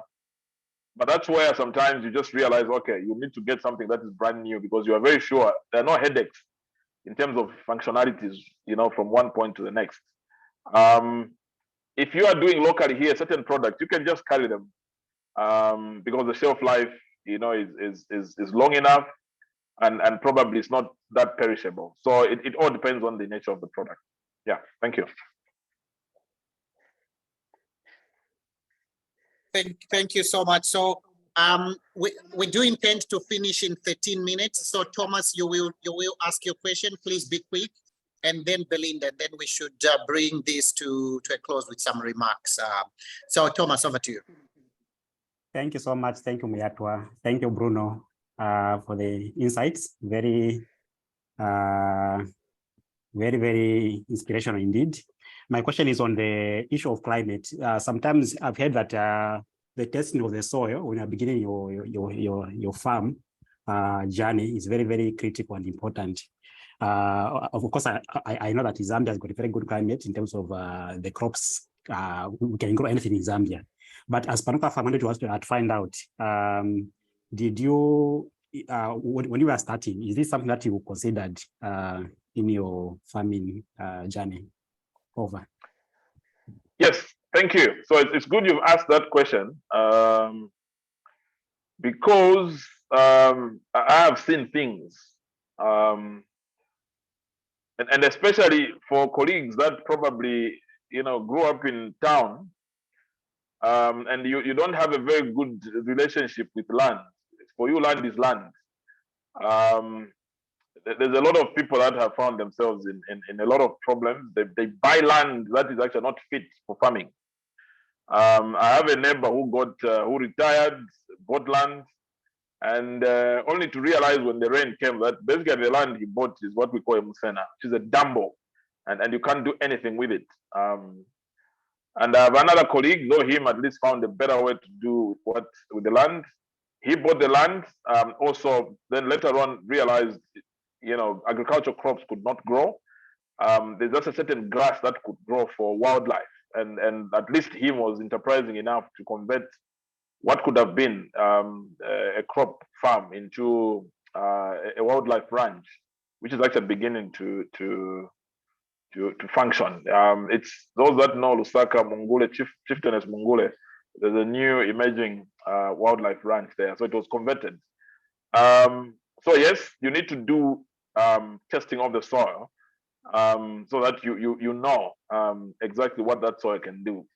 Some of us at least are lucky enough to have a bit of from Copper Belt we had a good stint in the village back in the southern part of Zambia. And so when I land, on the land, I can see the nature of grass and I know, okay, this is good for farming. Even just the nature of the trees, okay, is there Msekese or is this, you can see there's a bit of insights that you use and knowledge. But beyond that, also, if you are found in a bit of a situation, you should also check on our YouTube channel. There's what is called fertility trenches. You can try and build the soils, where you open up some trenches like 30 centimeters down and whatever. The specs are there on our YouTube channel. And then you start building where you put in like grass, you put some manure and whatever. So you are farming in trenches. But I think it's usually best when you're doing that in open field. I mean, in like shed net or greenhouses, because I think doing that in greenhouses, I mean, in open field is a bit of a tricky issue. But I think it's best to avoid that because it's huge investment to start building soils. So if the soils are good enough, I think better. So yeah, do soil tests so that you know exactly what can grow. And if you have even the leeway and time to do that before you even buy the land, even better. Yeah.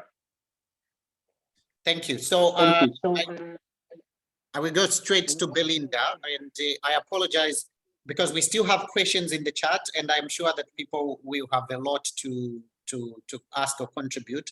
So Bruno, if you do not mind, you could also see in the chat if there's some questions that you're able to pick. There are questions, for example, around sourcing of greenhouses, and several other questions related to that. So if you want to type in there, that would be fine. Belinda, over to you. Thank you. Thank you so much, Miatwa. Thank you so much, Bruno. We've been waiting for this moment for a while now. And myself in particular, because I've followed Panuka Farms for over 2 years without realizing that one day would have the pleasure and the privilege of having to listen to you directly. So thank you so much for your time. Thank you for also, talking about all the technical aspects of, farming, from financing to the actual preparation of soils to transportation, and also how much skin one should put into the game. Mine is a very personal question. Who is Bruno as a family man? That we didn't get from the beginning. What is your family status? If you could just share 1 or 2 lines about that. Thank you so much. Okay, I'm married, heading to 16 years now, and I've got 3 kids. Yeah. Thank you. So yeah, 14, 10, and 7. Yeah. Brilliant. Thank you. Thank you. Thanks, Bruno. I actually had on the screen In one of the YouTube videos, you actually do have Junior Panuka in there. You're just starting to work on the farm. So I was looking for that, hoping I could Okay. see that when Belinda asked that question, but I can't find it now. Okay. It must be a busy time, and you had Vice President of the US recently visit your farm. And I wanted to end with, where does the road go from here? Because those of us watching from afar, it really looks brilliant. You've had a really good opportunity to grow this enterprise.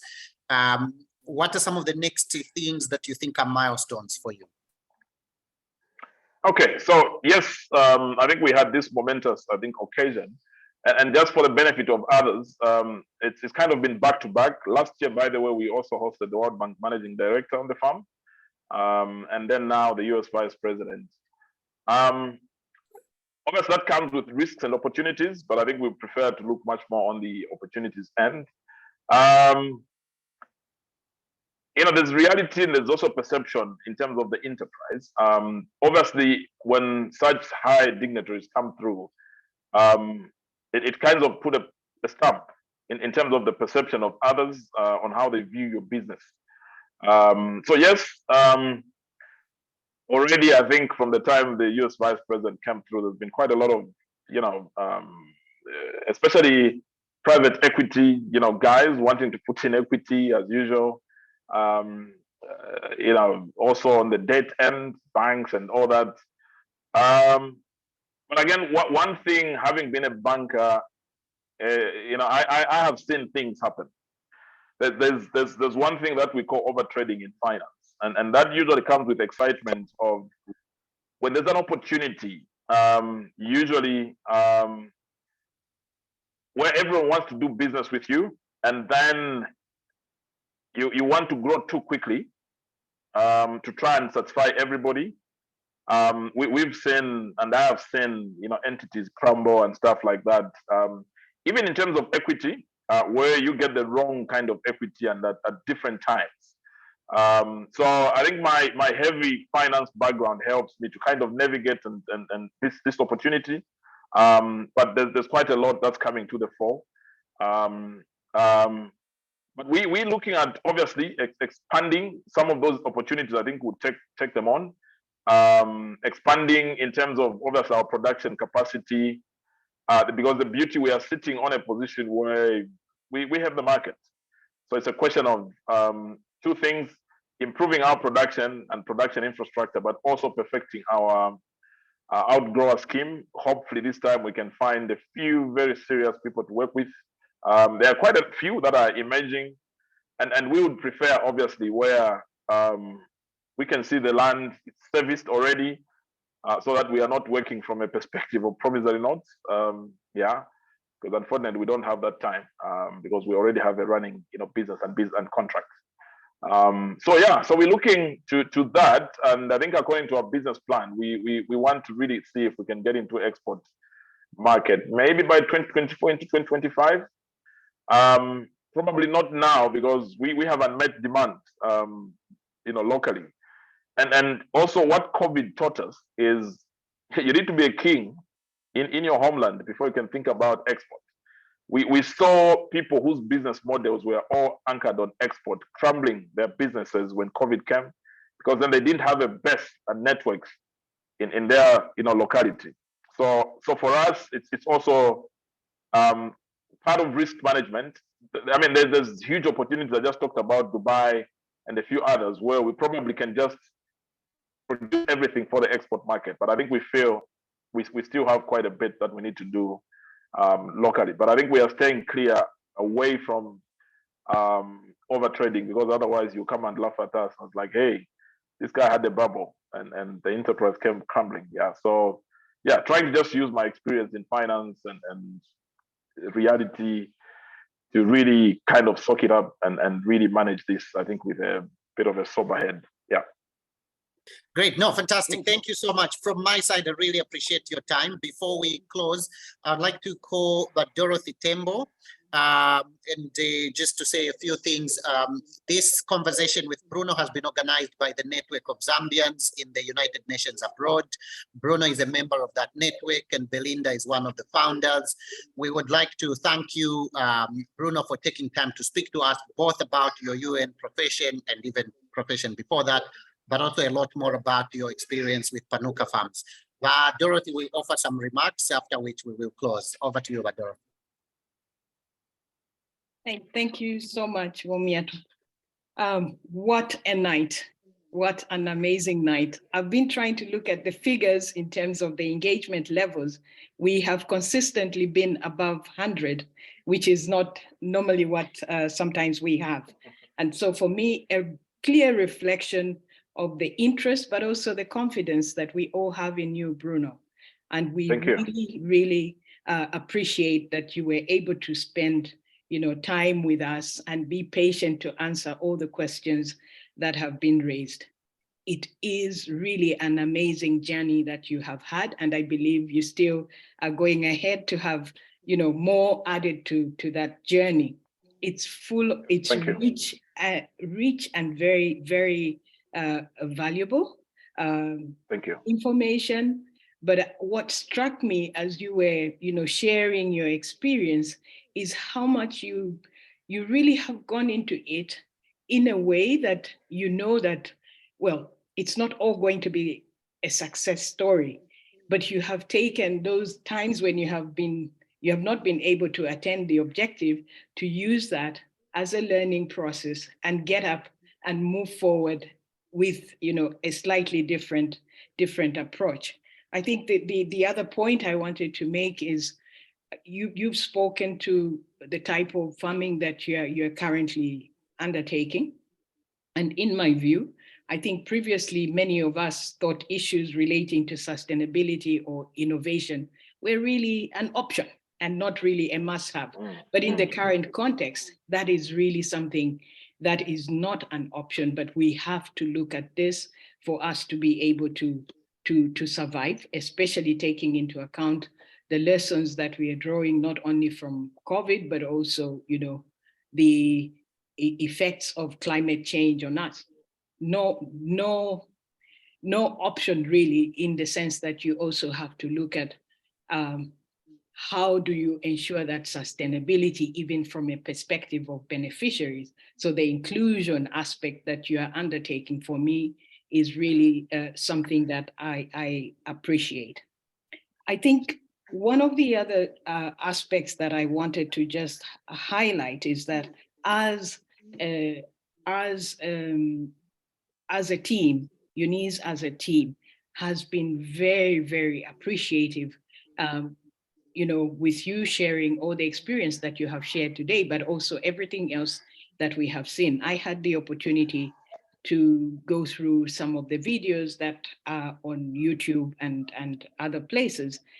And you're such an inspiration.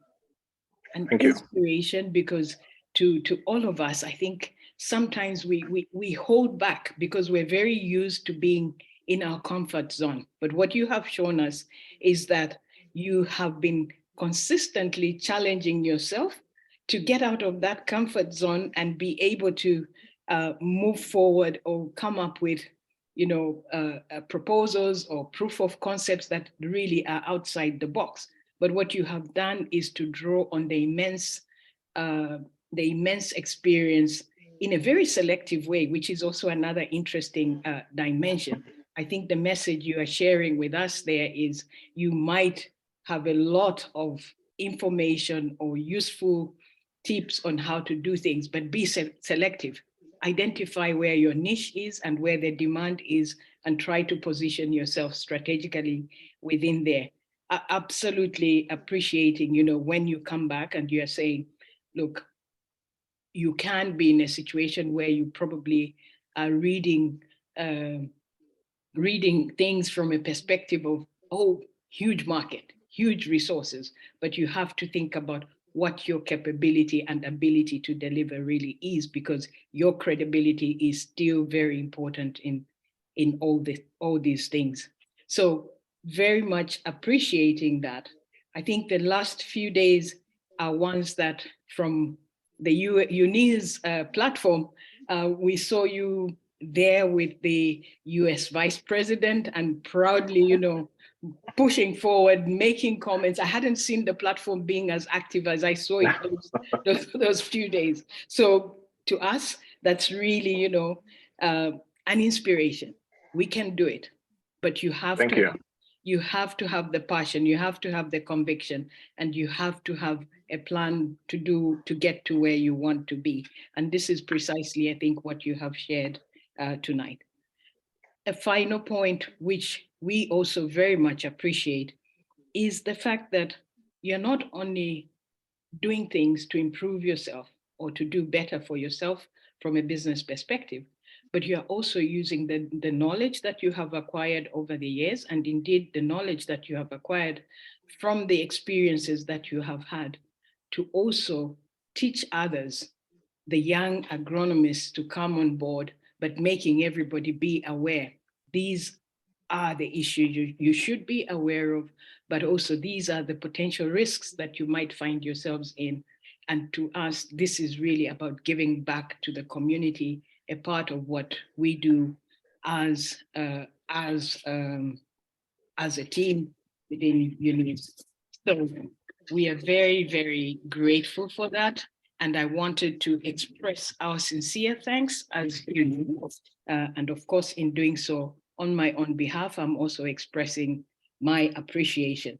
I guess one lesson I took away from on a personal front, I'm getting to that age where I'm almost over there.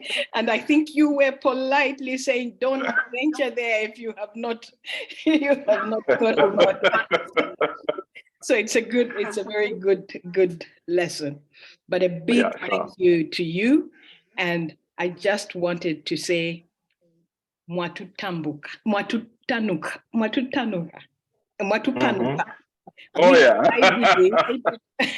Which I believe it's about being intelligent, but I was also, my good friend, I think she's listening in. I asked her earlier on, what does this mean? And she said, open your eyes. Open your eyes and be able to forge ahead. So you really have done that to us tonight. Lastly, but not least, I wanted to give a special thank you to our behind the scenes insights team. As always, you've come through for us, and we always are appreciative of the work that you're doing. It's not easy to get us to be together and be able to listen and also exchange ideas unless you make it possible for us, as you always do. Not the least, a special shout out to Muyatwa. You always go that extra mile to engage our panelists to make sure that we have a quality discussion. So to all of you, thank you very much. And to you, Bruno, we wish you all the success going forward. No, thank you so much. I think for those beautiful, words. And I'm here for those that would want. I saw, I think, just a question around trainings. I think that's something that probably can be arranged for those that would be interested, because we do run quite a number of trainings that I could deliver, I think, to this community online. One obvious on value chain analysis. With that one is basically, usually it's more suitable for those that are that feel they've been doing something and they've been donating money. And then we kind of just look at value chain analysis to see where probably things are going wrong. We also have one very detailed course on farm accounting and financial management fundamentals. And then there's also business plan and financial forecasting, course. So maybe we are to a team. At some point, we can maybe circulate an Excel sheet or whatever way, or whether it's through an online platform where people register which course they're interested in.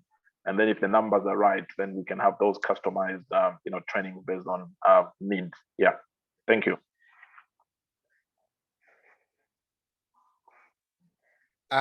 Bruno and Dorothy, thank you so much. Bruno, this has been extremely helpful and insightful. And you're very generous with your time and with your knowledge as well. We're grateful for that. I won't do any more talking. I think what Dorothy has already put it very well.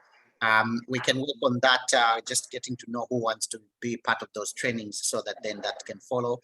But from the UNIZ team, everybody behind the scenes, from Kainda, who's given us this platform, from Sarah, who was able to do the slides and the pictures, from Belinda and others in the comms team, who also helped with the flyers, and just basically the whole team. We're very, very grateful. I don't know whether the word should be Panuka, but Panuka indeed. All right, cheers. Okay, thank you. Have a good night. All right, Sam, bye-bye. Good night, thanks.